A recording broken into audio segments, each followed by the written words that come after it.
Okay, guys, on to chapter 31. Back at George's school, the pupils in the hall were getting restless and bored. Kids were shifting around in their seats, whispering and giggling as a series of nervous, solemn faced competitors from the different schools battled to gain their attention. However, no one was more agitated or jumpy than Dr. Reaper, who was sitting in front of the front row with the principals and the other judges. "Sit still, Reaper! Good heavens, man!" hissed the principal out of the side of his mouth. He was feeling very irritated with Dr. Reaper for behaving so badly in front of the teachers and principals from other schools. So far, he hadn't bothered to listen to any of the presentations and hadn't asked a single question. All he had done was anxiously check the order of the program and crane his neck to look at the hallway behind him.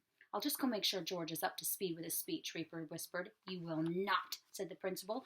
"George will do perfectly well without you. Try and show some interest, would you? You're letting the school down." The boy on stage finished his speech on dinosaur remains. "So that," he concluded brightly to the tired audience's face, "is how we know that the dinosaurs first walked the earth 230 million years ago." The teacher dutifully clapped as he clambered down from the stage and went back to join his school group. The principal stood up, and now he said, reading from his notes, "We have our last contestant, our very own George Greenblee from this very school. Can we give a big welcome to George, whose topic today is—" The principal paused and read his notes again. No, that's not correct," said Dr. Reaper hurriedly. "George's talk will be on the subject of Cosmos, the world's most amazing computer, and how he works. Hooray for George!" He cheered, but no one joined. The long silence followed as everyone waited for George to appear, and when he didn't, the noise level in the room rose as the kids sensed the prospect of coming to an end of the school day, and it rumbled with excitement. The principal looked at his watch. "I'll give him 2 minutes," he said to the judges. "If he hasn't shown up, he'll be disqualified, and we'll get on with the prizes." Just like the pupils, the principal was thinking how nice it would be to get home early for once, so he could put up his feet with no pesky kids getting in the way. The clock ticked, but still no sign of George, and with just seconds to go, the principal turned to the judges and was about to announce the competition closed when a flurry of activity in the back of the hall caught his attention. A group of people seemed to have come in, 2 adults, 1 laptop computer under an arm, a blonde girl, and a boy.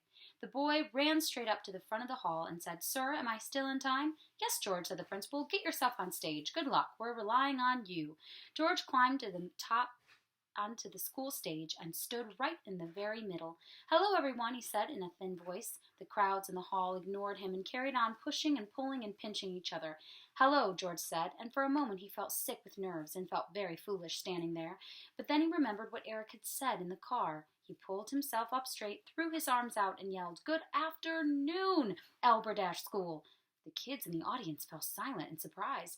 "I said George again, "Good afternoon, Alberdash School." "Good afternoon, George," the room said back. "Can you hear me in the back?" asked George in a loud voice. Leaning on the back of wall of the hall, Eric gave a thumbs up. "My name," continued George, "is George Greenbee, and I am here to give a talk. The title of my talk, My Secret Key to the Universe." "No!" cried Dr. Reaper, jumping out of his seat. "That's wrong." "Hush," said the principal. "I'm leaving," said Dr. Reaper in a furious temper. He tried to storm out of the hall, but got halfway down when he saw Eric standing back. Eric gave a little wave, smiled, and patted Cosmos, who he was carrying under his arm.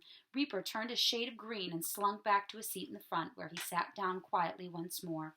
"You see," George said, "I've been really lucky. I found a secret key that unlocked the universe for me.